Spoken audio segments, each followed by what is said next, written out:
ಶ್ರೀಮದ್ವಿದ್ಯಾವಾರಿಧಿತೀರ್ಥಗುರುಭ್ಯೋ ನಮಃ. ಭಾವಿಸಮೀರ ಶ್ರೀಮದ್ವಾದಿರಾಜತೀರ್ಥಗುರು ಸಾರ್ವಭೌಮರ ರುಜುತ್ವದ ಕುರಿತಾದಂತಹ ಚರ್ಚೆಯಲ್ಲಿ ಪರಮತ ಖಂಡನೆಯ ಭಾಗ ನಡೀತಾ ಇದೆ. ಮಾಹುಲಿ ಆಚಾರ್ಯರು ಬರೆದಂತಹ ಏನು ಸ್ವರೂಪ ಚಿಂತನ ಪುಸ್ತಕವಿದೆ, ಅದರಲ್ಲಿ ಇರತಕ್ಕಂತಹ ಏನು ಕುಯುಕ್ತಿಗಳಿವೆ ಅವುಗಳ ಖಂಡನೆಯ ಭಾಗ ನಡೀತಾ ಇದೆ. ವಾದಿರಾಜತೀರ್ಥಗುರು ಸಾರ್ವಭೌಮರು ತಮ್ಮ ಕೃತಿಗಳಲ್ಲಿ ದೋಷಗಳನ್ನು ಹೇಳಿಕೊಂಡಿದ್ದಾರೆ. ಆ ದೋಷಗಳು ರಾಜರಲ್ಲಿಯೇ ಇವೆ ಅಂತ ಮಾಹುಲಿ ಆಚಾರ್ಯರಿಗೆ ಸಾಧನೆ ಮಾಡಬೇಕಾಗಿದೆ. ಬಹಳ ಸರಳವಾದಂತಹ ವಿಷಯ. ಎಲ್ಲ ದಾಸವರೇಣ್ಯರು ದೋಷಗಳನ್ನು ತಮ್ಮ ಕೃತಿಗಳಲ್ಲಿ ಹೇಳಿದ್ದಾರೆ. ಶ್ವಾನನಂದದಿ ಚರಿಸಿದೆ, ಅನಂಗ ಬಾಣಕ್ಕೆ ಸಿಲುಕಿದೆ ಇತ್ಯಾದಿಯಾಗಿ ಹೇಳಿದ್ದಾರೆ. ಅದು ಅವರಲ್ಲಿಲ್ಲ, ನಮಗಾಗಿ ಹೇಳಿಕೊಟ್ಟದ್ದು ಅಂತ ನಾವು ಅರ್ಥ ಮಾಡಿಕೊಳ್ತೇವೆ. ಆದರೆ ಮಾಹುಲಿ ಆಚಾರ್ಯರಿಗೆ ಈ ದೋಷಗಳು ರಾಜರಲ್ಲೇ ಇವೆ ಅನ್ನುವಂತಹ ಆಗ್ರಹವಿರುವುದರಿಂದ, ಅವರೇ ಬಳಸಿದ ಶಬ್ದ ತಪ್ಪು ಆಗ್ರಹ ಅವರಲ್ಲಿ ಇರುವುದರಿಂದ ರಾಜರಲ್ಲಿದೆ ಅನ್ನೋದಕ್ಕಾಗಿ ಕುಯುಕ್ತಿಗಳ ಪ್ರಯೋಗ ಮಾಡ್ತಾರೆ. ಸ್ತೋತ್ರದಲ್ಲಿ ಹೇಳಿದ್ದು ಸ್ತುತಿಕಾರರಿಗೆ ಸಂಬಂಧಿಸಿದ್ದಲ್ಲ, ಬ್ರಹ್ಮದೇವರು ಸ್ತೋತ್ರದಲ್ಲಿ ಹೇಳಿದ್ದಾರೆ, ಹಿಂಗಾಗಿ ಅವರಿಗೆ ಸಂಬಂಧಿಸಿದ್ದಲ್ಲ, ಗ್ರಂಥದಲ್ಲಿ ಹೇಳಿದ್ದು ಗ್ರಂಥಕಾರರಿಗೆ ಸಂಬಂಧಿಸಿದ್ದು ಅನ್ನುವ ಪರಮ ಕುತ್ಸಿತವಾದ ಯುಕ್ತಿಯನ್ನು ಹೇಳಿದ್ದಾರೆ. ಗ್ರಂಥದಲ್ಲಿ ಶ್ರೀಮದಾಚಾರ್ಯರೂ ಹೇಳಿದ್ದಾರೆ, ಸಂಸಾರ ಸಾಗರೇ ಮಗ್ನಸ್ಯ ಶಕ್ತಿತಃ ಇತ್ಯಾದಿಯಾಗಿ. ಗ್ರಂಥದಲ್ಲಿ ಶ್ರೀಮಟ್ಟಿಕಾಕೃತ್ಪಾದರೆ ಹೇಳಿದ್ದಾರೆ. ಅವೆಲ್ಲವೂ ದೋಷವಾಗಬೇಕಾಗ್ತದೆ ಇವರ ಕುತ್ಸಿತವಾದ ಯುಕ್ತಿಯನ್ನು ಆಶ್ರಯಿಸಿದರೆ. ನಿರ್ಣಯ ಹೇಗೆ? ದೋಷಗಳು ಗ್ರಂಥಕಾರರಲ್ಲಿ, ಸ್ತುತಿಕಾರರಲ್ಲಿ, ಗ್ರಂಥ ಸ್ತೋತ್ರ ಬೇರೆ ಅಲ್ಲ, ಗ್ರಂಥಕಾರರಲ್ಲಿ ಆ ದೋಷಗಳಿದೆಯಾ? ಪ್ರಮಾಣಗಳಿಂದ ಸಿದ್ಧವಾಯಿತಾ? ಅವರಲ್ಲಿದೆ. ಆ ಗ್ರಂಥಕಾರರಲ್ಲಿ ದೋಷವಿಲ್ಲ ಅಂತ ಸಿದ್ಧವಾಯಿತಾ? ಅವರಿಗಲ್ಲ, ಅದು ಅವರು ಭಕ್ತರಿಗಾಗಿ ಹೇಳಿಕೊಟ್ಟಿದ್ದಾರೆ ಅನ್ನೋದು ನಿರ್ಣಯವಾಗ್ತದೆ. ಈ ಮಾತನ್ನು, ಈ ಏನು ಚರ್ಚೆ ಇದೆ, ಈ ಸ್ತೋತ್ರಗಳಲ್ಲಿ ಹೇಳಿದ್ದು, ಸ್ತುತಿಕಾರರಿಗೆ ಸಂಬಂಧಪಟ್ಟಿದ್ದು ಇತ್ಯಾದಿ ಏನು ಮಾತುಗಳಿದೆಯಲ್ಲ, ಇದನ್ನು ಸ್ವಯಂ ಶ್ರೀಮದ್ ಭಾವಿಸಮೀರ ಶ್ರೀಮದ್ ವಾದಿರಾಜತೀರ್ಥ ಗುರು ಸಾರ್ವಭೌಮರು ತಮ್ಮ ಶ್ರೀಮತ್ ಸರಸಭಾರತಿ ವಿಲಾಸ ಗ್ರಂಥದಲ್ಲಿ ಚರ್ಚೆ ಮಾಡಿದ್ದಾರೆ. ಮಾಹುಲಿ ಆಚಾರ್ಯರ ದುರ್ವಾದಕ್ಕೆ ನೇರವಾದ ಉತ್ತರವನ್ನು ನೀಡಿದ್ದಾರೆ. ನೇರವಾದ ಉತ್ತರವನ್ನು ಸ್ಪಷ್ಟವಾಗಿ ನೀಡಿದ್ದಾರೆ ನಮ್ಮ ಶ್ರೀಮದ್ ಭಾವಿಸಮೀರರು. ಸರಸಭಾರತಿ ವಿಲಾಸದ ಗ್ರಂಥ ಯಾಕಾಗಿ ಪ್ರವೃತ್ತವಾಗಿದೆ? ಭಗವಂತ ಪರಿಪೂರ್ಣವಾಗಿ ನಿರ್ದೋಷನಾದವನು ಅನ್ನುವುದನ್ನು ಸ್ಥಾಪನೆ ಮಾಡಲಿಕ್ಕೆ, ಆನಂತರ ಮಹಾಲಕ್ಷ್ಮೀದೇವಿಯರು, ಬ್ರಹ್ಮದೇವರು, ಆನಂತರ ಸರಸ್ವತೀ ದೇವಿಯರು, ಪರಶುಕ್ಲತ್ರಯರು, ಮಹಾಲಕ್ಷ್ಮೀದೇವಿಯರು ರುಜುದೇವತೆಗಳು, ರುಜುಪತ್ನಿಯರು, ಇವರು ನಿರ್ದೋಷರು, ಇವರು ಪರಶುಕ್ಲತ್ರಯರು, ಪರಮ ಪರಿಶುದ್ಧರು ಅನ್ನುವುದನ್ನು ಸ್ಥಾಪನೆ ಮಾಡುವುದಕ್ಕಾಗಿ, ಮತ್ತು ಏನು ರುದ್ರಾದಿ ದೇವತೆಗಳನ್ನು ದೇವರು ಅಂತ ಕರೆಯುವಂತಹ ವಾದಗಳಿವೆ ಅವುಗಳನ್ನು ಖಂಡನೆ ಮಾಡುವುದಕ್ಕಾಗಿ ರುದ್ರಾದಿಗಳು ದೇವರಾಗಲಿಕ್ಕೆ, ಭಗವಂತನಾಗಲಿಕ್ಕೆ ಸಾಧ್ಯವಿಲ್ಲ. ರುದ್ರಾದಿಗಳು ಪರಬ್ರಹ್ಮ ಅಂತಾಗಬೇಕಾದರೆ ಪರಬ್ರಹ್ಮನ ಲಕ್ಷಣಗಳು ಇವರಲ್ಲಿ ಬರಬೇಕಾಗ್ತದೆ. ಅದಿಲ್ಲ. ಪ್ರತ್ಯುತ ಪರಬ್ರಹ್ಮತ್ವಕ್ಕೆ ವಿರೋಧಿಯಾದಂತಹ ದೋಷಗಳು ಅವರಲ್ಲಿವೆ ಅನ್ನುವುದನ್ನು ರಾಜರು ಸಮರ್ಥನೆ ಮಾಡ್ತಾ ಇದ್ದಾರೆ. ಏನು ಸೂತ್ರಕಾರರು ಪತ್ಯುರ ಸಾಮಂಜಸ್ಯ ಇತ್ಯಾದಿ ಸೂತ್ರಗಳಲ್ಲಿ ತಿಳಿಸಿ ಹೇಳಿದ್ದಾರೆಯೋ ಆ ಮಾತನ್ನೇ ನಮಗೆ ಸರಸಭಾರತಿ ವಿಲಾಸದಲ್ಲಿ ವಿವರವಾಗಿ ತಿಳಿಸಿಕೊಡ್ತಾರೆ ಶ್ರೀಮದ್ ಭಾವಿಸಮೀರರು. ಅಂದರೆ ರುದ್ರಾದಿಗಳಲ್ಲಿ ಇರ್ತಕ್ಕಂತಹ ಏನು ದೋಷಗಳಿವೆ ಆ ದೋಷಗಳನ್ನು ಪ್ರತಿಪಾದನೆ ಮಾಡಲಿಕ್ಕಾಗಿ ಹೊರಟಿದೆ. ಇದರ ಬಗ್ಗೆ ಮಾತನಾಡ್ತಾ ರುದ್ರಾದಿಗಳ ದೋಷವನ್ನು ಯಾಕೆ ಹೇಳ್ತೀರಿ ಅನ್ನುವ ಪ್ರಶ್ನೆಯನ್ನು ಕೈಗೆತ್ತಿಕೊಂಡು ರಾಜರು ಉತ್ತರವನ್ನು ನೀಡುತ್ತಾರೆ. ವಿಷ್ಣೋರುತ್ಕರ್ಷ ಸಿದ್ಧ್ಯರ್ಥಂ ಸ್ವಸ್ವದೋಷಾನುವರ್ಣಿನೀಂ ರಮಾ ಮಮಾನಯನ್ ಖಿನ್ನ ಸರ್ವೇ ದೇವಾ ಸ್ವಯಂವರೇ ಶ್ರೀರ್ಮಾತಾ ಕಿಲ ಲೋಕಾನಾಂ ಮಾತ್ರಾ ಪುಷ್ಟಾಸ್ತುತಾ ವಯಂ ಅತಸ್ತದುಕ್ತಮಾರ್ಗೋಯಂ ಹೇತು ಸ್ವರ್ಗಾಪವರ್ಗಯೋ. ಮಹಾಲಕ್ಷ್ಮೀ ದೇವಿಯರು ಸ್ವಯಂವರದ ಕಾಲದಲ್ಲಿ ಎಲ್ಲ ದೇವತೆಗಳ ದೋಷವನ್ನು ಹೇಳ್ತಾರೆ. ಯಾಕೆ ಹೇಳಿದರು? ಭಗವಂತ ಈ ಯಾವ ದೋಷಗಳಿಂದಲೂ ಕೂಡ ಲಿಪ್ತನಾಗಿಲ್ಲ, ಭಗವಂತನಲ್ಲಿ ಈ ದೋಷಗಳಿಲ್ಲ ಅನ್ನುವುದನ್ನು ತಿಳಿಸುವುದಕ್ಕಾಗಿ ಮಹಾಲಕ್ಷ್ಮೀ ದೇವಿಯರು ಅದನ್ನು ಹೇಳಿದರು. ಮಹಾಲಕ್ಷ್ಮೀ ದೇವಿಯರು ದೋಷವನ್ನು ಹೇಳಿದರೂ ಸಕಲ ದೇವತೆಗಳು ಮಹಾಲಕ್ಷ್ಮೀ ದೇವಿಯರಿಗೆ ಗೌರವವನ್ನು ಮಾಡುತ್ತಾರೆ. ಯಾಕೆ? ಭಗವದುತ್ಕರ್ಷದ ಸಿದ್ಧಿಗಾಗಿ ಮಹಾಲಕ್ಷ್ಮೀ ದೇವಿಯರು ಹೇಳಿದ್ದು ಮತ್ತು ವಾಸ್ತವವಾದದ್ದು ಅನ್ನುವ ಕಾರಣಕ್ಕೆ. ನಾವು ಮಾತ್ರ ಪುಷ್ಟಾಹ, ಆ ತಾಯಿಯಿಂದ ಪೋಷಣೆಗೊಳಗಾದ ಮಕ್ಕಳು ನಾವು ಅಂತ ರಾಜರು ತಮ್ಮ ಬಗ್ಗೆ ಹೇಳ್ತಾರೆ. ರುಜುತ್ವಕ್ಕೆ ಸೂಚನೆ ಇದೆ. ಈ ಮಾತುಗಳಿಂದ ರುಜುತ್ವ ಸಿದ್ಧವಾಗತ್ತೆ ಅಂತ ಸರ್ವತಃ ಹೇಳ್ತಾ ಇಲ್ಲ. ಆಖ್ಯಾನಾದಿಗಳಿಂದ ನಿರ್ಣೀತವಾದ ಏನು ರುಜುತ್ವವಿದೆ ಆ ರುಜುತ್ವಕ್ಕೆ ಇಲ್ಲಿ ಸಾಕ್ಷಿ ಇದೆ ಅಂತ ನಾವು ಹೇಳ್ತಾ ಇದ್ದೇವೆ. ಇದನ್ನು ಹೇಳಿದಂತಹ ನಮ್ಮ ಭಾವಿ ಸಮೀರರು ಮಾಹುಲಿ ಆಚಾರ್ಯರಿಗೆ ಉತ್ತರವನ್ನು ಕೊಡ್ತಾರೆ.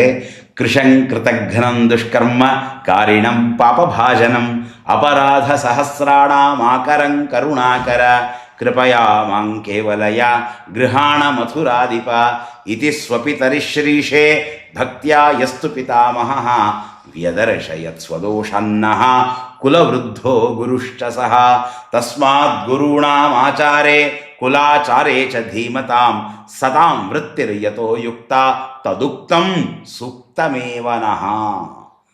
ನಃ ಉಕ್ತಂ ನಾವೇನು ಹೇಳಿದ್ದೇವೆ ತತ್ ಈ ಕಾರಣಕ್ಕಾಗಿ ಸೂಕ್ತಮೇವ ಅತ್ಯಂತ ಸೂಕ್ತವಾಗಿದೆ, ಸೂಕ್ತ ಅಂತ ರಾಜರೇ ಹೇಳ್ತಾರೆ.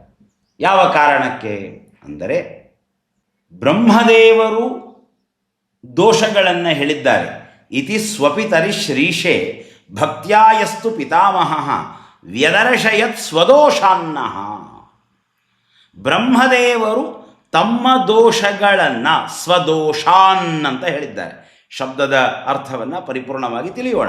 ಅಲ್ಲಿರುವಂತಹ ಶಬ್ದಗಳು ಸ್ವದೋಷಾನ್, ಬ್ರಹ್ಮದೇವರು ಸ್ವದೋಷಗಳನ್ನು ವ್ಯದರ್ಶಯತ್ ತಿಳಿಸಿದ್ದಾರೆ. ಕುಲವೃದ್ಧ ನಃ ಕುಲವೃದ್ಧ, ನಮ್ಮ ಕುಲದ ವೃದ್ಧರು. ಮದಭಾವಿಯವರೇ, ಅನುವಾದದಲ್ಲಿ ಬಂದಿದೆ, ಅದಕ್ಕಾಗಿ ಒಪ್ಪಬೇಕು.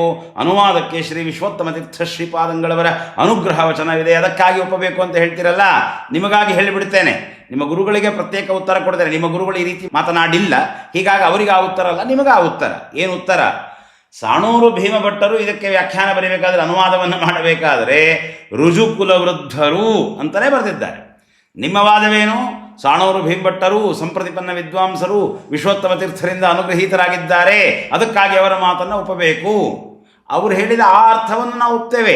ಅದು ಭಕ್ತರು ಹೇಗೆ ಪ್ರಾರ್ಥನೆ ಮಾಡಬೇಕು ಅನ್ನೋದಕ್ಕಾಗಿ ಸಾಣೂರು ಭೀಮಭಟ್ಟರು ಹೇಳಿದಂತಹ ಅರ್ಥ ಏನು ವೇದಂ ನಿಸ್ಸಾರ ಸಂಸಾರ ಅನ್ನುವ ಕಡೆಯಲ್ಲಿದೆಯಲ್ಲ, ಅದಕ್ಕೆ ಇರುವಂತಹ ಅರ್ಥ ಅದು ಭಕ್ತರು ಹೇಗೆ ಪ್ರಾರ್ಥನೆ ಮಾಡಿಕೊಳ್ಬೇಕು ಅನ್ನುವುದನ್ನು ತೋರಿಕೊಡೋದಕ್ಕಾಗಿ ಮಾಡಿದಂತಹ ಅರ್ಥ. ನಮಗೇನು ವಿರೋಧವಿಲ್ಲ. ಇಲ್ಲಿ ಕುಲವೃದ್ಧ ಅನ್ನಬೇಕಾದ್ರೆ ರುಜುಕುಲವೃದ್ಧರು ಅಂತಲೇ ಸಾಣೂರು ಭೀಮಭಟ್ಟರು ಬರೆದಿದ್ದಾರೆ. ಶ್ರೀ ವಿಶ್ವೋತ್ತಮ ತೀರ್ಥ ಶ್ರೀಪಾದಂಗಳವರ ಅನುಗ್ರಹ ವಚನವೂ ಸಹಿತ ಅವಶ್ಯವಾಗಿ ಇದೆ. ನಿಮಗಿದು ಉತ್ತರ. ಮಾಹುಲಿ ಆಚಾರ್ಯರಿಗೆ ಉತ್ತರ, ಕೃಶಂಕೃತಘ್ನಂ ದುಷ್ಕರ್ಮ ಕಾರಿಣಂ ಪಾಪಭಾಜನಂ ಅನ್ನುವ ಜಿತಂತೆ ಸ್ತೋತ್ರವನ್ನೇ ಭಾವಿ ಸಮೀರರು ಉಲ್ಲೇಖ ಮಾಡ್ತಾ ಇದ್ದಾರೆ. ಜಿತಂತೆ ಸ್ತೋತ್ರದಲ್ಲಿ ಬಂದಂತಹ ಮಾತು. ಜಿತಂತೆ ಸ್ತೋತ್ರದಲ್ಲಿ ಬ್ರಹ್ಮದೇವರು ದೋಷಗಳನ್ನು ಹೇಳಿಕೊಂಡಿದ್ದಾರೆ. ಎಷ್ಟೆಲ್ಲ ದೋಷಗಳನ್ನು ಹೇಳಿಕೊಂಡಿದ್ದಾರೆ ಅಂದರೆ, ಯಾವ ದೋಷಗಳು ಬ್ರಹ್ಮದೇವರಲ್ಲಿ ಎಂದೆಂದಿಗೂ ಬರಲಿಕ್ಕೆ ಸಾಧ್ಯವಿಲ್ಲ ಆ ದೋಷಗಳನ್ನು ಹೇಳ್ತಾ ಇದ್ದಾರೆ. ಕಲವು ಜಾತೋಸ್ಮಿ ಅಂತಾರೆ. ಬ್ರಹ್ಮಣೋನಾವತಾರೋಸ್ತಿ, ಬ್ರಹ್ಮದೇವರಿಗೆ ಅವತಾರವೇ ಇಲ್ಲ. ಬೇರೆ ಯುಗಗಳಲ್ಲಿ ಅವತಾರವಿಲ್ಲ ಅಂದಾಗ ಇನ್ನು ಕಲಿಯುಗದಲ್ಲಿ ಅವತಾರವಿಲ್ಲ ಅನ್ನೋದು ನಿರ್ಣೀತವಾಯಿತು. ಕಲವು ಜಾತೋಸ್ಮಿ ಅನ್ನುವ ಮಾತನ್ನು ಹೇಳ್ತಾರೆ.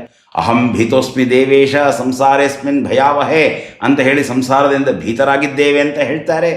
ಅನಾಥಾಯ ಜಗನ್ನಾಥ ಶರಣ್ಯಂ ಶರಣಾರ್ಥಿನೇ ಪ್ರಸೀದ ಸೀದತೆ, ನಾನು ನಾಶವಾಗ್ತಾ ಇದ್ದೇನೆ ಸ್ವಾಮಿ, ನನ್ನ ಮೇಲೆ ಪ್ರಸನ್ನನಾಗು ಅಂತ ಹೇಳಿ ಪ್ರಾರ್ಥನೆಯನ್ನು ಮಾಡ್ತಾರೆ. ಅಪರಾಧ ಸಹಸ್ರಾಣಾಂ ಸಹಸ್ರಮಯುತಂ ತಥಾ ಅರ್ಬುದಂ ಚಾಪ್ಯ ಸಂಖ್ಯೇಯಂ ಕರುಣಾಬ್ಧೇ ಕ್ಷಮಸ್ವಮೆ. ನನ್ನ 1000 ಅಪರಾಧಗಳು, 10,000 ಅಪರಾಧಗಳು, ಅರ್ಬುದ ಅಪರಾಧಗಳನ್ನು ಕ್ಷಮಿಸು ಸ್ವಾಮಿ ಅಂತ ಪ್ರಾರ್ಥನೆ ಮಾಡ್ತಾರೆ. ಅಜ್ಞಾನದಿಂದ ಯಾವ ಅಪರಾಧ ಮಾಡಿದ್ದೇನೆ, ಎಂಚ ಅಪರಾಧಂ ಕೃತವಾನ್ ಅಜ್ಞಾನಾತ್ ಪುರುಷೋತ್ತಮ ಭಕ್ತಸ್ಯ ಮಮ ದೇವೇಶ ತತ್ಸರ್ವಂ ಕ್ಷಂತುಮರ್ಹಸಿ ಅಂತಾರೆ. ಅಜ್ಞತ್ವಾತ್ ಅಲ್ಪಶಕ್ತಿತ್ವಾತ್ ಆಲಸ್ಯಾತ್ ದುಷ್ಟಭಾವನಾತ್ ಕೃತಾಪರಾಧಂ ಕೃಪಣಂ ಕ್ಷಂತುಮರ್ಹಸಿ ಮಾಂ ವಿಭೋ. ಅಜ್ಞಾನದಿಂದ, ಆಲಸ್ಯದಿಂದ, ಅಲ್ಪಶಕ್ತಿಯಿಂದ, ದುಷ್ಟಬುದ್ಧಿಯಿಂದ ಮಾಡಿದಂತಹ ಪಾಪಗಳನ್ನು ಕ್ಷಮಿಸುವಂತ ಹೇಳ್ತಾರೆ. ಯಜ್ಜನ್ಮನಃ ಪ್ರಭೃತಿ ಮೋಹವಶಂಗತೇನ ನಾನಾಪರಾಧ ಶತಮಾಚರಿತಂ ಮಯಾತೆ. ಅಂತರ್ಬಹಿಶ್ಚ, ಮಾನಸಿಕವಾಗಿ ದೈಹಿಕವಾಗಿ ನಾನು ಮಾಡಿದ ಹುಟ್ಟಿನಿಂದ ಮಾಡಿದ ಪಾಪಗಳನ್ನು ಪರಿಹಾರ ಮಾಡು ಸ್ವಾಮಿ ಇತ್ಯಾದಿಯಾಗಿ ಪ್ರಾರ್ಥನೆಯನ್ನು ಮಾಡ್ತಾರೆ. ಈ ದೋಷಗಳು ಬ್ರಹ್ಮದೇವರಲ್ಲುಂಟೋ? ಬ್ರಹ್ಮದೇವರಲ್ಲಿ ಇಲ್ಲ.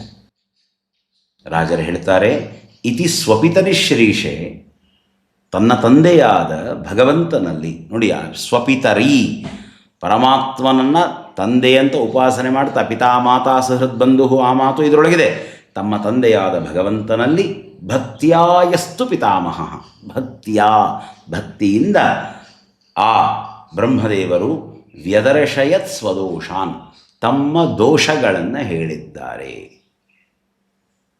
ಸ್ವದೋಷಾನ್ ಅನ್ನುವ ಶಬ್ದವಿದೆ.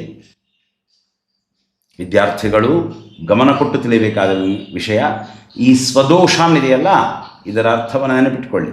ಅಸ್ಮದೀಯ ಮನೋದೋಷಾತ್ ಅನ್ನುವಂತಹ ಏನು ರಾಜರ ಮಾತಿದೆ, ಅದರ ಅರ್ಥಾನುಸಂಧಾನ ಮಾಡಬೇಕಾದ್ರೆ ಬಹಳ ಮಹತ್ವ ಈ ಮಾತಿಗೆ.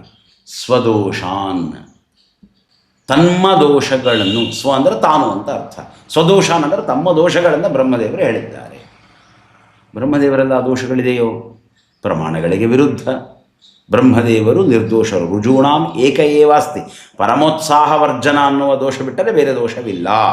ಪಾರತಂತ್ರ್ಯಾದ ದೋಷಗಳು ಎಲ್ಲರಲ್ಲೂ ಇದೆ, ಅದರ ಬಗ್ಗೆ ಮಾತಲ್ಲ. ಪರಮೋತ್ಸಾಹ ವರ್ಜನಂ ಸಾಂಸಾರಿಕವಾದಂತಹ ದೋಷ. ಬ್ರಹ್ಮದೇವರು ತಮ್ಮ ದೋಷಗಳನ್ನು ಹೇಳಿಕೊಂಡಿದ್ದಾರೆ. ಇಲ್ಲಿ ಸ್ವದೋಷಾನ್ ಅನ್ನೋದಕ್ಕೆ ನಾವೇನು ಅರ್ಥ ಮಾಡಬೇಕೀಗ? ಪ್ರಮಾಣದ ಅನುಸಾರಿಯಾಗಿ, ಕುತ್ಸಿತವಾದ ಯಾವ ಯುಕ್ತಿ ಯಾವ ತರ್ಕವಲ್ಲ. ಇದು ಸ್ತೋತ್ರ, ಇದು ಗ್ರಂಥ, ಈ ತರಹದ ಕುತ್ಸಿತವಾದಂತಹ ವಿಚಾರಗಳಲ್ಲ. ಸ್ವದೋಷಾನ್ ಅನ್ನುವ ಶಬ್ದಕ್ಕೆ, ಸ್ವ ಅನ್ನುವ ಶಬ್ದಕ್ಕೆ ಏನು ಅರ್ಥ ಮಾಡಬೇಕು? ಸ್ವ ಅನ್ನುವ ಶಬ್ದಕ್ಕೆ ಎರಡು ಅರ್ಥ, ಒಂದು ತಾನು, ಇನ್ನೊಂದು ತನ್ನವರು. ಸ್ವಯಂ ಆಚಾರ್ಯರ ಪ್ರಯೋಗ ಮಾಡ್ತಾರೆ. ಋಣಾನ್ ಉನ್ಮುಚ್ಯ ದೋಷೋಕ್ತ್ಯ ಸ್ವಾನಾಂ ಭೀಮ ಸ್ವಕಾಂ ತನುಂ ಅಂತ ಹೇಳಿ. ಸ್ವಕಾಂ ತನುಂ, ಸ್ವಾಂ ತನುಂ ಅಂದರೆ ತನ್ನ ದೇಹವನ್ನು, ಸ್ವಾನಾಂ ದೋಷೋಕ್ತ್ಯ ತನ್ನವರ ದೋಷವನ್ನು ಹೇಳಿ. ಒಂದೇ ಶ್ಲೋಕದಲ್ಲಿ ಎರಡೂ ಅರ್ಥವನ್ನು ಆಚಾರ್ಯರು ಪ್ರಯೋಗ ಮಾಡಿದ್ದಾರೆ. ತನ್ನ ಮತ್ತು ತನ್ನವರ ಎರಡೂ ಅರ್ಥವಿದೆ.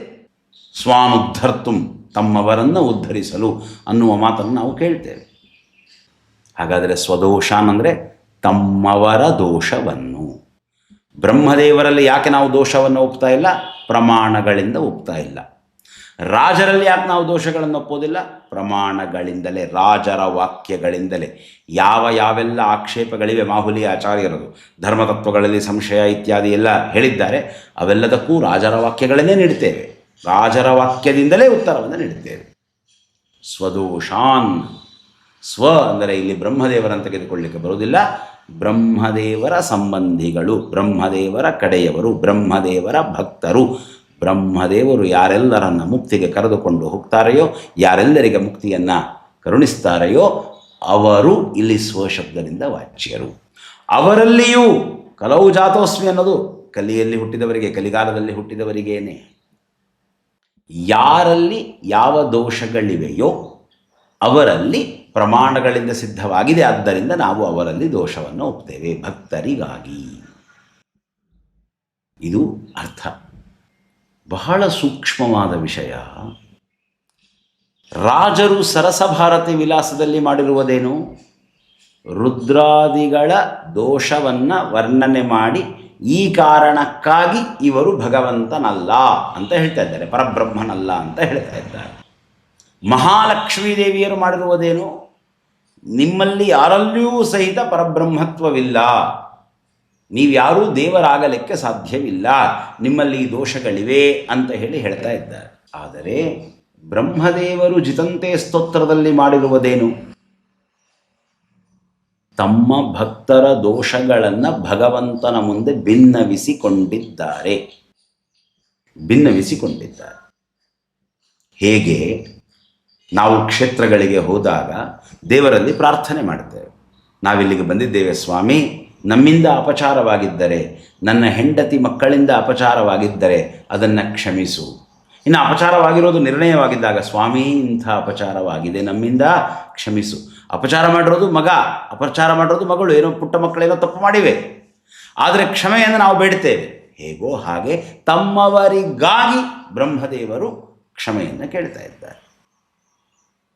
ಸರಸಭಾರತಿ ವಿಲಾಸದ ಪ್ರತಿಪಾದನೆಗೂ ಬ್ರಹ್ಮದೇವರು ದೋಷಗಳನ್ನು ಹೇಳಿಕೊಂಡು ತಮ್ಮಲ್ಲಿ ಆ ದೋಷವನ್ನು ಕೃಶಂ ಕೃತಘ್ನಂ ದುಷ್ಕರ್ಮ ಕಾರಿಣಂ ಪಾಪಭಾಜನಂ ಅಪರಾಧ ಸಹಸ್ರಾಣಂ ಆಕರಂ ಕರುಣಾಕರ ಅಂತ ತಮ್ಮೊಳಗೆ ಆ ದೋಷಗಳನ್ನೇ ಹೇಳಿಕೊಂಡು ಪ್ರಾರ್ಥನೆ ಮಾಡ್ತಾ ಇರೋದು ಎರಡೂ ಬೇರೆ ಬೇರೆ ವಿಷಯಗಳು. ಇಲ್ಲಿ ಯಾರೂ ಕೂಡ ನಮ್ಮನ್ನು ನಾವು ದೇವರು ಅಂತ ಅಂದುಕೊಂಡಿಲ್ಲ, ಅಥವಾ ನಮ್ಮನ್ನು ಯಾರು ದೇವರು ಅಂತ ಕರೀತಾ ಇಲ್ಲ. ರುದ್ರಾದಿಗಳನ್ನು ದೇವರು ಅಂತ ಕರೆಯಲಿಕ್ಕೆ ಕುತ್ಸಿತವಾದಂತಹ ಆಗಮಗಳಿವೆ. ಆ ದರ್ಶನಗಳಿಂದ ಪ್ರಾಪ್ತವಾದಂತಹ ರುದ್ರಾದಿಗಳ ಸರ್ವೋತ್ತಮತ್ವದ ನಿರಾಕರಣೆ ಇಲ್ಲಿದೆ ಸರಸಭಾರತಿ ವಿಲಾಸದಲ್ಲಿ. ರಾಜರು ಮಾಡಿರುವುದು ಅದನ್ನು. ಆದರೆ ಇಲ್ಲಿ ಬ್ರಹ್ಮದೇವರು ಮಾಡ್ತಾ ಇರುವುದೇನು? ತಮ್ಮ ಭಕ್ತರ ದೋಷಗಳನ್ನು ದೇವರಲ್ಲಿ ಪ್ರಾರ್ಥನೆ ಮಾಡ್ತಾ ಇದ್ದಾರೆ. ಸರಸಭಾರತಿ ವಿಲಾಸದಲ್ಲಿ ಇಲ್ಲವೇ ಇಲ್ಲ. ಅದರ ರಾಜರೇನು ಹೇಳ್ತಾ ಇದ್ದಾರೆ? ನಮ್ಮ ಬ್ರಹ್ಮದೇವರು ಈ ಕಾರ್ಯವನ್ನು ಮಾಡಿದ್ದಾರೆ. ರಾಜರ ಮಾತನ್ನು ಗಮನಿಸಿ. ವ್ಯದರ್ಶಯತ್ ಸ್ವದೋಷಾನ್ನಃ, ಬ್ರಹ್ಮದೇವರು ತಮ್ಮವರ ದೋಷಗಳನ್ನು ಹೇಳಿದ್ದಾರೆ. ಯಾರವರು? ಕುಲವೃದ್ಧ, ನಮ್ಮ ಕುಲದ ವೃದ್ಧರು. ನಹ, ನಮ್ಮ ಕುಲವೃದ್ಧ, ನಮ್ಮ ಕುಲವೃದ್ಧರು, ರುಜುಕುಲಕ್ಕೆ ವೃದ್ಧರಾದವರು. ರುಜುಕುಲದಲ್ಲಿ ಮೊಟ್ಟ ಮೊದಲಿನವರು ಬ್ರಹ್ಮದೇವರು. ಇದರಿಂದ ರುಜುತ್ವವನ್ನು ಸಾಧನೆ ಮಾಡ್ತಾ ಇದ್ದೇವೆ ನಾವು? ಇಲ್ಲ. ಸ್ಪಷ್ಟವಾಗಿ ಹೇಳ್ತಾ ಇದ್ದೇನೆ, ರುಜುತ್ವ ವಿರೋಧಿಗಳು ಮತ್ತೆ ಇನ್ನೊಂದು ಕುತ್ಸಿತ ಆಕ್ಷೇಪಗಳನ್ನು ಮಾಡಬೇಡ್ರಿ. ನಾವು ಕುಲವೃದ್ಧ ಅನ್ನುವ ವಾಕ್ಯವನ್ನು ಇಟ್ಟುಕೊಂಡು ರುಜುತ್ವದ ಸಾಧನೆ ಮಾಡ್ತಾ ಇಲ್ಲ. ಶ್ರೀಮತ್ ಸ್ವಪ್ನ ವೃಂದಾವನ ಆಖ್ಯಾನದಿಂದ, ಶ್ರೀಮದ್ ಬ್ರಹ್ಮಾಂಡ ಪುರಾಣದ ವಚನದಿಂದ, ಇವೆರಡು ನಮಗೆ ಆಗಮಗಳು. ರಾಜರ ನೇರವಾದ ವಚನ ಶ್ರೀಮತ್ ಸ್ವಪ್ನ ವೃಂದಾವನಾಖ್ಯಾನ. ಆ ಸ್ವಪ್ನ ವೃಂದಾವನಾಖ್ಯಾನ ಪ್ರಮಾಣವಲ್ಲ ಅನ್ನೋದಕ್ಕೆ ಏನು ಮಾಹುಲಿ ಆಚಾರ್ಯರು ವಿರೋಧವನ್ನು ಒಡ್ಡಿದ್ದಾರೆ? ತರೆಗೆಲೆಯಂತಹ ವಿರೋಧಗಳವು. ಶ್ರೀಮತ್ ಸ್ವಪ್ನ ವೃಂದಾವನಾಖ್ಯಾನವೆಂಬ ಮಹಾಪರ್ವತವನ್ನು ಒಣಗಿದ ಎಲೆಯನ್ನು ಇಟ್ಟುಕೊಂಡು ಅಲ್ಲಾಡಿಸಲಿಕ್ಕೆ ಪ್ರಯತ್ನ ಪಟ್ಟಿದ್ದಾರೆ ಮಾಹುಲಿ ಆಚಾರ್ಯರು. ತೋರಿಸಿಕೊಟ್ಟಿದ್ದೇವೆ. ಅವರ ಪ್ರಧಾನ ಯುಕ್ತಿಯೇ ಏನು? ಗ್ರಂಥದಲ್ಲಿ ಹೇಳಿದಂತಹ ದೋಷಗಳು ಗ್ರಂಥಕಾರರಿಗೆ ಸಂಬಂಧಪಟ್ಟಿದ್ದು ಅನ್ನೋದೇ ಅವರ ಪ್ರಧಾನವಾದ ಯುಕ್ತಿ. ಆ ಪ್ರಧಾನ ಯುಕ್ತಿಯೇ ಅದು ಕುಯುಕ್ತಿ ಶ್ರೀಮದಾಚಾರ್ಯರ ಶಾಸ್ತ್ರದ ವಾಕ್ಯಗಳಲ್ಲಿ ಭಸ್ಮವಾಗಿವೆ ಅನ್ನೋದನ್ನು ಸ್ಪಷ್ಟವಾಗಿ ತೋರಿಸಿಕೊಟ್ಟಾಗಿದೆ. ರಾಜರೂ ದೋಷಗಳನ್ನು ಹೇಳ್ಕೊಂಡಿದ್ದಾರೆ, ಬ್ರಹ್ಮದೇವರು ದೋಷಗಳನ್ನು ಹೇಳ್ಕೊಂಡಿದ್ದಾರೆ. ರಾಜರಲ್ಲಿ ದೋಷವಿಲ್ಲ, ಬ್ರಹ್ಮದೇವರಲ್ಲೂ ದೋಷವಿಲ್ಲ. ಯಾಕೆ? ಪ್ರಮಾಣಗಳಿಂದಲೇ ನಿರ್ಣಯವಾಗ್ತಾ ಇದೆ ರಾಜರಲ್ಲ ದೋಷಗಳಿಲ್ಲ ಅಂತ ಹೇಳಿ. ಇನ್ನೂ ಏನೇನು ಆಕ್ಷೇಪಗಳಿವೆ ಅವೆಲ್ಲದಕ್ಕೂ ರಾಜರ ವಾಕ್ಯಗಳಿವೆ. ಒಂದೊಂದಾಗಿ ನೀಡ್ತಾ ಹೋಗ್ತಾ ಇದ್ದೇನೆ ನಾನು. ಹೀಗಾಗಿ ವ್ಯದರ್ಶಯತ್ ಸ್ವದೋಷಾನ್ನಃ ಕುಲವೃದ್ಧ ಅಂದಾಗ ಬ್ರಹ್ಮದೇವರು ತಮ್ಮ ದೋಷಗಳನ್ನು ಹೇಳಿದ್ದಾರೆ. ಯಾವ ಬ್ರಹ್ಮದೇವರು? ನಮ್ಮ ಕುಲವೃದ್ಧರಾದ ಬ್ರಹ್ಮದೇವರು. ಕುಲವೃದ್ಧರು ಅಂದಾಗ ಆಖ್ಯಾನದಿಂದ, ಶ್ರೀಮತ್ ಸ್ವಪ್ನ ವೃಂದಾವನಾಖ್ಯಾನಕ್ಕೆ ಇವರು ಒಡ್ಡಿರತಕ್ಕಂತಹ ವಿರೋಧವೇ ಅಲ್ಲ. ಶ್ರೀಮತ್ ಸ್ವಪ್ನ ವೃಂದಾವನಾಖ್ಯಾನದಿಂದ ಆ ಆಖ್ಯಾನವನ್ನು ಆಶ್ರಯಿಸಿಕೊಂಡು ಬಂದಂತಹ ಏನು ನಮ್ಮ ಶ್ರೀ ವೇದವೇದ್ಯ ತೀರ್ಥಗುರು ಸಾರ್ವಭೌಮರು, ವೇದನಿಧಿ ತೀರ್ಥಗುರು ಸಾರ್ವಭೌಮರು ಮುಂತಾದವರ ಆಪ್ತೋಕ್ತಿ ಇದೆ, ಪರಾಕು ಮುಂತಾದವು ಅವರ ವಚನಗಳಿವೆ. ಆ ವಚನಗಳಿಂದ ನಮಗೆ ನಿರ್ಣಯವಾಗ್ತಾ ಇದೆ. ಬ್ರಹ್ಮಾಂಡ ಪುರಾಣದ ವಚನದಿಂದ ಮತ್ತು ಶ್ರೀಮದ್ ವಿಜಯಪ್ರಭುಗಳ ಆಪ್ತೋಕ್ತಿಯಿಂದ, ಇವುಗಳಿಂದ ನಮಗೆ ರುಜುತ್ವ ನಿರ್ಣೀತವಾಗಿದೆ. ನಿರ್ಣೀತವಾದಂತಹ ಆ ರುಜುತ್ವಕ್ಕೆ ರಾಜರ ಗ್ರಂಥಗಳಲ್ಲಿ ನಮಗೆ ಸ್ಪಷ್ಟವಾದ ಸೂಚನೆ ಇದೆ. ಕ್ವೇದಂ ನಿಸ್ಸಾರ ಸಂಸಾರ ನೀಹಾರ ವರ್ಣಂ ಮಮ ಅನ್ನುವಂತಹ ವಾಕ್ಯವಾಗಲಿ, ಕುಲವೃದ್ಧೋ ಗುರುಶ್ಚ ಸಹ ಅನ್ನುವಂತಹ ಮಾತಾಗಲಿ, ಮಾತ್ರಾಪುಷ್ಟ ಸುತಾವಯಂ ಅನ್ನುವಂತಹ ಮಾತಾಗಲಿ, ಲಕ್ಷ್ಮೀಕಾಂತನ ಕಂದ ನೆನೆಸುವ ಅನ್ನುವಂತಹ ಮಾತಾಗಲಿ, ಇವೆಲ್ಲವೂ ರುಜುತ್ವಕ್ಕೆ ನಮಗೆ ಸೂಚನೆಯನ್ನು, ರಾಜರ ಗ್ರಂಥಗಳಲ್ಲಿ ನಮಗೆ ರುಜುತ್ವದ ಸೂಚನೆ ಸಿಗ್ತದೆ ಮತ್ತು ರಾಜರ ಜೀವನದಲ್ಲಿ ಸಾಕ್ಷಿ ಸಿಗ್ತದೆ. ಈ ರೀತಿಯಾಗಿ ನಿರ್ಣೀತವಾದಂತಹ ರುಜುತ್ವದಲ್ಲಿ ಇದು ಸೂಚನೆ ಅಂತ ನಾವು ಹೇಳ್ತಾ ಇದ್ದೇವೆ, ಕುಲವೃದ್ಧ ಅಂತನ್ನೋದನ್ನು. ಬ್ರಹ್ಮದೇವರು ಹೀಗೆ ಹೇಳಿದ್ದಾರೆ ಅಂತ ಹೇಳಿ ರಾಜರು ಪರಮಾದ್ಭುತವಾದ ಮಾತನ್ನು ಹೇಳ್ತಾರೆ. ತಸ್ಮಾತ್ ಗುರುಣಾಮಾಚಾರೇ, ಬ್ರಹ್ಮದೇವರು ಗುರುಗಳು, ಸಮಾನನೀಯ ಏವಮೇ ಗುರುಗಳು, ಇಡೀ ಸಮಸ್ತ ಜಗದ್ಗುರುತ್ವಮಾದಿಷ್ಟಂ ಮಯಾತೆ ಕಮಲೋದ್ಭವ ಅಂತ ಸ್ವಯಂ ಭಗವಂತ ಬ್ರಹ್ಮದೇವರನ್ನು ಜಗದ್ಗುರುಗಳ ಸ್ಥಾನದಲ್ಲಿ ಕೂಡಿಸಿದ್ದಾನೆ. ಅದಕ್ಕಾಗಿ ಬ್ರಹ್ಮದೇವರು ಗುರುಗಳು. ತಸ್ಮಾತ್ ಗುರುಣಾಮಾಚಾರೇ ಕುಲಾಚಾರೇ ಚ ಧೀಮತಾಂ, ಹಿಂದಿನವರು ಹೇಗೆ ಮಾಡಿದ್ದಾರೆ ಹಾಗೆ ಮಾಡಬೇಕು. ಕುಲದ ಆಚಾರವಿದು. ನಮ್ಮ ಕುಲವೃದ್ಧರಾದ ಬ್ರಹ್ಮದೇವರು ತಮ್ಮವರ ದೋಷಗಳನ್ನು ಹೇಳಿಕೊಂಡು ಭಗವಂತನಲ್ಲಿ ವಿಜ್ಞಾಪನೆ ಮಾಡಿದ್ದಾರೆ. ಅದಕ್ಕಾಗಿ ನಾವು ಹಾಗೆ ಮಾಡಿದ್ದೇವೆ. ರಾಜರು ಹೇಳ್ತಾರೆ, ಸತಾಂ ವೃತ್ತಿರ್ ಯಥೋ ಯುಕ್ತ ತದುಕ್ತಂ ಸೂಕ್ತಮೇವ ನಃ. ಕುಲಾಚಾರವನ್ನು ಪಾಲಿಸಬೇಕಾದ್ದು ಕರ್ತವ್ಯ. ಆ ಕುಲಾಚಾರವನ್ನು ಪಾಲಿಸಬೇಕು. ಆದ್ದರಿಂದ ನಮ್ಮ ಕುಲವೃದ್ಧರಾದ ಬ್ರಹ್ಮದೇವರ ಆಚಾರವನ್ನು ನಾವು ಪಾಲಿಸ್ತಾ ದೋಷಗಳನ್ನು ಹೇಳಿಕೊಂಡಿದ್ದೇವೆ. ನಹ ಉಕ್ತಂ, ನಾವೇನು ಹೇಳಿದ್ದೇವೋ ತತ್ ಸೂಕ್ತಂ, ಅದು ಸೂಕ್ತ. ಎರಡೂ ಅರ್ಥ ಉಂಟು. ನಾವು ಹೇಳಿದ್ದು ಸೂಕ್ತ, ಸರಿಯಾದದ್ದು ಅಂತಲೂ ಅರ್ಥ, ನಾವು ಹೇಳಿದ್ದು ಸೂಕ್ತ, ವೇದ ತುಲ್ಯವಾದದ್ದು ಅಂತ ಸ್ಪಷ್ಟವಾಗಿ ರಾಜರು ಹೇಳ್ತಾ ಇದ್ದಾರೆ. ಆಚಾರೋ ವಿನಯೋ ವಿದ್ಯಾ ಪ್ರತಿಷ್ಠಾ ತೀರ್ಥದರ್ಶನಂ ನಿಷ್ಠಾ ವೃತ್ತಿಸ್ತಪೋದಾನಂ ನವಧಾ ಕುಲಲಕ್ಷಣಂ ಅಂತ ಹೇಳಿ ಕುಲಾಚಾರವನ್ನು 9 ರೀತಿಯಲ್ಲಿ ತಿಳಿಸಿ ಹೇಳ್ತಾರೆ. ಕುಲ ಅಂದರೆ 9 ಇರ್ತದೆ. ಮತ್ತೊಂದು ಸಂದರ್ಭದಲ್ಲಿ ವಿವರಿಸಿಕೊಡ್ತಾನೆ. ಈಗ ವಾದರಂಗವಿದೆ, ಎಷ್ಟು ಹೇಳಬೇಕು ಅಷ್ಟು ಮಾತ್ರ ತಿಳಿಸಿ ಹೇಳಬೇಕು. ಏನು ಆಚಾರವಿದೆ, ಏನು ವಿನಯವಿದೆ, ಯಾವ ರೀತಿಯಾಗಿ ವಿನೀತರಾಗಿರಬೇಕು, ಯಾರ ಮುಂದೆ ವಿನೀತರಾಗಿರಬೇಕು, ಯಾರ ಮುಂದೆ ವಿನೀತರಾಗಿರಬಾರದು. ಶ್ರೀ ಹರಿವಾಯು ದೇವತಾ ಗುರುಗಳ ಮುಂದೆ ನಾವು ವಿನೀತರು, ವಿನಮ್ರರು. ದುರ್ವಾದಿಗಳ ಮುಂದೆ ಉಗ್ರರಾಗಿಯೇ ನಿಲ್ಲಬೇಕು, ಉಗ್ರರಾಗಿಯೇ ನಿಲ್ಲಬೇಕು. ನಮ್ಮ ಬ್ರಹ್ಮದೇವರು ಆಚರಿಸಿದ ಕುಲಾಚಾರವಿದು. ವೇದಗಳಲ್ಲಿ ಪ್ರತಿಪಾದಿತ ವಿಷಯ. ಯಥಾಪೂರ್ವ ಮಕಲ್ಪಯತ್. ಈಗ ಬ್ರಹ್ಮದೇವರಿದ್ದಾರೆ, ಸೃಷ್ಟಿ ಮಾಡಿದ್ದಾರೆ. ಹೇಗೆ ಸೃಷ್ಟಿ ಮಾಡಿದ್ದಾರೆ? ಹಿಂದಿನ ಬ್ರಹ್ಮದೇವರು ಹೇಗೆ ಸೃಷ್ಟಿ ಮಾಡಿದ್ದಾರೋ ಹಾಗೆ ಮಾಡಿದ್ದಾರೆ. ಅವರು ಹೇಗೆ ಮಾಡಿದರು? ಅವರ ಹಿಂದಿನ ಬ್ರಹ್ಮದೇವರು ಹೇಗೆ ಸೃಷ್ಟಿ ಮಾಡಿದ್ದಾರೋ ಹಾಗೆ ಮಾಡಿದ್ದಾರೆ. 14 ಲೋಕಗಳ ಸೃಷ್ಟಿ, ಏನೆಲ್ಲ ಈ ಭೂಮಿಯ ಮೇಲೆ ಜೀವಸಂಕುಲದ ಸೃಷ್ಟಿ ಇದೆ, ಬ್ರಹ್ಮದೇವರು ಮಾಡ್ತಾರೆ. ಅವು ಹಿಂದಿನಂತೆಯೇ ನಡೆದುಕೊಂಡು ಬರ್ತಾ ಇದೆ. ಕುಲಾಚಾರವದು, ಕುಲಧರ್ಮವದು. ನನಗೆ ನಮ್ಮ ಬ್ರಹ್ಮದೇವರು ಕುಲವೃದ್ಧರು. ಆ ಕುಲವೃದ್ಧರ ಮಾರ್ಗದಲ್ಲಿ ನಾನು ನಡೆದಿದ್ದೇನೆ.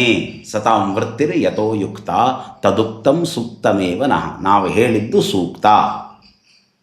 ಇದು ಸರಸಭಾರತಿ ವಿಲಾಸದಲ್ಲಿ ಬಂದಂತಹ ಕೇವಲ ರುದ್ರಾದಿಗಳಲ್ಲಿ ಇರತಕ್ಕಂತಹ ದೋಷಗಳ ವರ್ಣನೆಗೆ ಸಂಬಂಧಿಸಿದ್ದಲ್ಲ ಅನ್ನೋದನ್ನು ಸ್ಪಷ್ಟವಾಗಿ ತಿಳಿದಿದ್ದೇವೆ.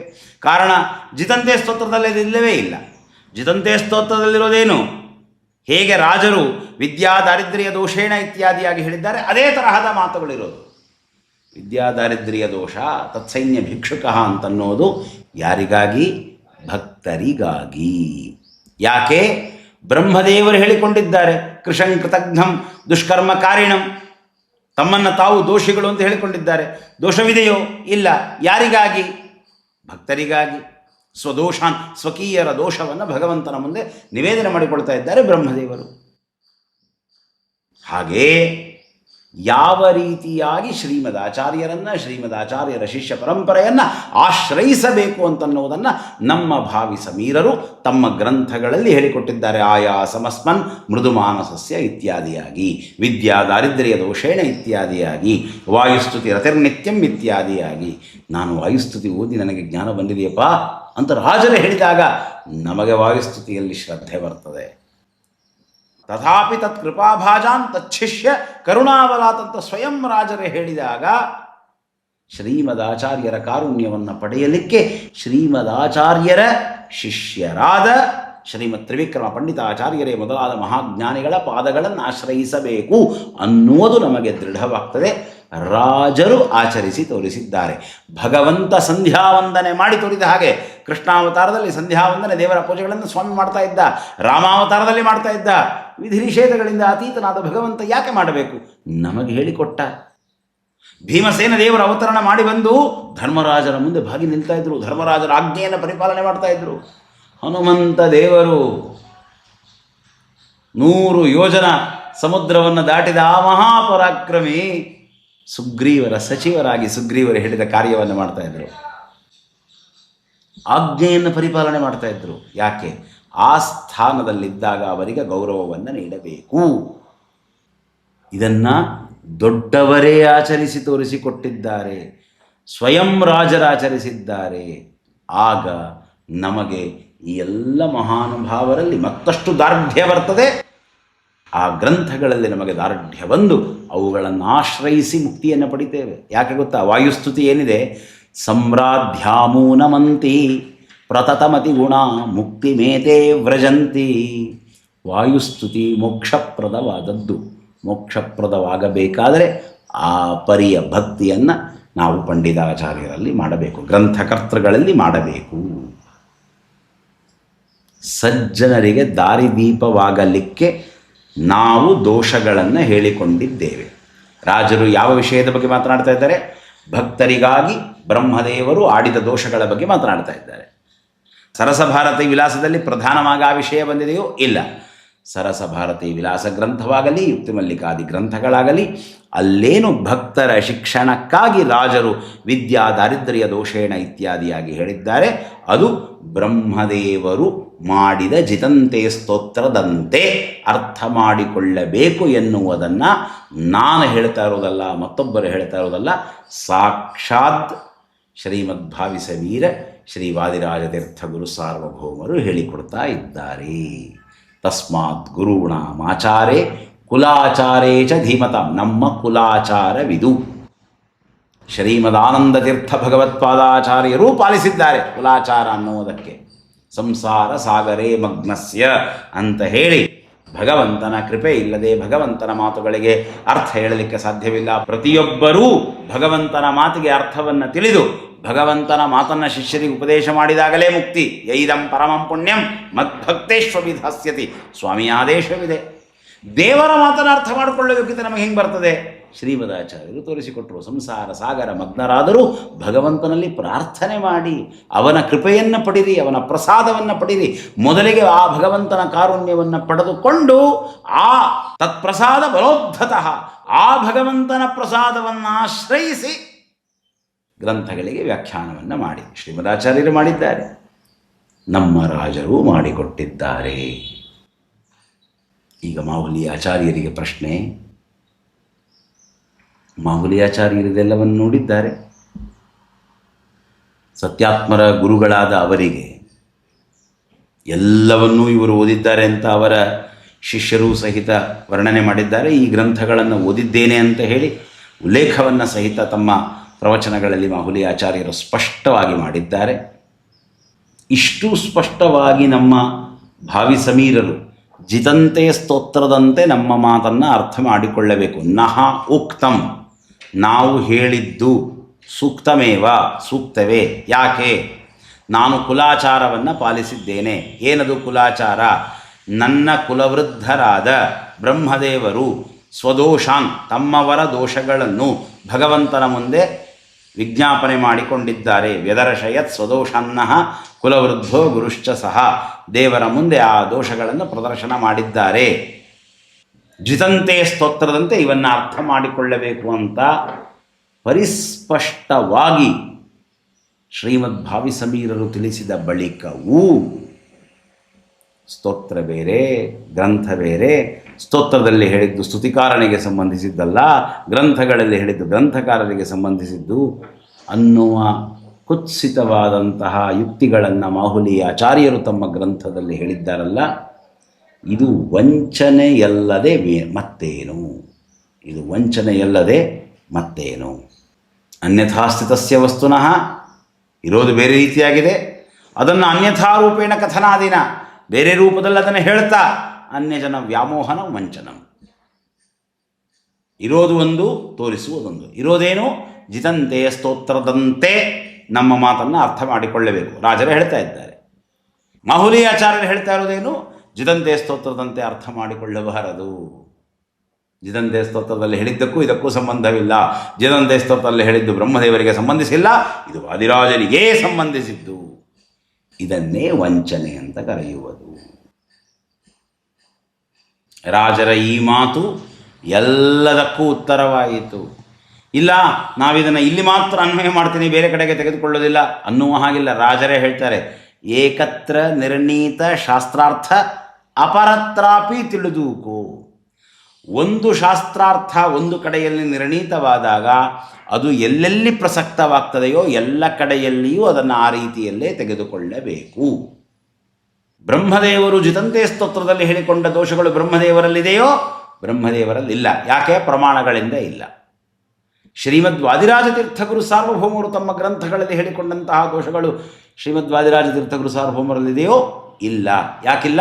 ಪ್ರಮಾಣಗಳಿಂದಲೇ ಅವರು ನಿರ್ದೋಷರು ಅಂತ ಸಿದ್ಧರಾಗಿದ್ದಾರೆ. ಅವರ ವಚನದಿಂದಲೇ ಸಿದ್ಧವಾಗ್ತದೆ. ಈಗಾಗಲೇ ಅನೇಕ ವಾಕ್ಯಗಳನ್ನು ನೀಡಿಯಾಗಿದೆ.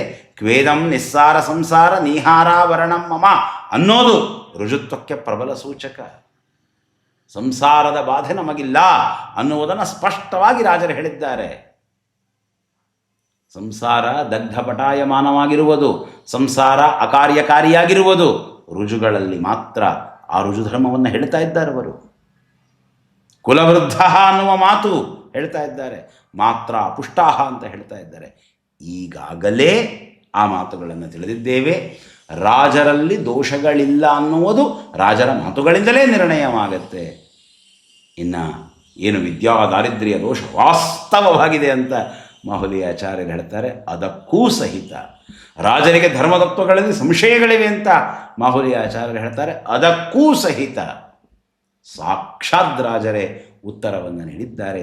ನಮ್ಮ ಭಾವಿ ಸಮೀರರ ವಾಕ್ಯಾಗ್ನಿಯಲ್ಲಿ ಆ ಮಾಹುಲಿ ಆಚಾರ್ಯರ ಏನೆಲ್ಲ ದುರ್ವಾದಗಳಿವೆ, ರುಜುತ್ವ ವಿರೋಧಿಗಳ ದುರ್ವಾದಗಳಿವೆ, ಸುಟ್ಟು ಭಸ್ಮವಾಗುವ ವೈಭವವನ್ನು ಇದೇ ರೀತಿಯಲ್ಲಿ ನೋಡ್ತಾ ಇರೋಣ ಅಂತ ಹೇಳ್ತಾ, ಪರಮ ಮಂಗಲವಾದಂತಹ ಶ್ರೀಮದ್ವಾದಿರಾಜತೀರ್ಥ ಗುರು ಸಾರ್ವಭೌಮರ ಈ ಪರಮಾದ್ಭುತ ವಾಕ್ಯಗಳ ಯಥಾಶಕ್ತಿ ಯಥಾಯೋಗ್ಯತೆ ಅನುವಾದ ರೂಪವಾದಂತಹ ಈ ವಾಕ್ಪುಷ್ಪವನ್ನು ಮತ್ತು ದುರ್ವಾದವನ್ನು ಖಂಡನೆ ಮಾಡಿದ, ರಾಜರ ಮಾತಿನಿಂದ ಪುಷ್ಟಿ ಪಡೆದು ದುರ್ವಾದವನ್ನು ಖಂಡನೆ ಮಾಡಿದಂತಹ ಈ ವಾಕ್ಖಡ್ಗವನ್ನು ಸಕಲ ಗುರುದೇವತೆಗಳಿಗೆ, ಭಾವಿ ರುದ್ರರಾದಂತಹ ಶ್ರೀಭೂತರಾಚಾರ್ಯರಿಗೆ, ಭಾವಿ ಮಧ್ವರಾದಂತಹ ಶ್ರೀಮದ್ವಾದಿರಾಜತೀರ್ಥ ಗುರು ಸಾರ್ವಭೌಮರಿಗೆ, ಸರ್ವದುರ್ಮದ ಖಂಡನಾಚಾರ್ಯರಾದ ಶ್ರೀಮದ್ ಆನಂದತೀರ್ಥ ಭಗವತ್ಪಾದಾಚಾರ್ಯರಿಗೆ, ಅವರ ಹೃತ್ಪದ್ಮ ಮಧ್ಯ ನಿವಾಸಿಯಾದ ಶ್ರೀಮದುಗ್ರ ನರಸಿಂಹಾದ್ಯನಂತರೂಪಾತ್ಮಕನಾದ ಶ್ರೀ ಭೂದುರ್ಗಾದ್ಯನಂತರೂಪಾತ್ಮಕರಾದ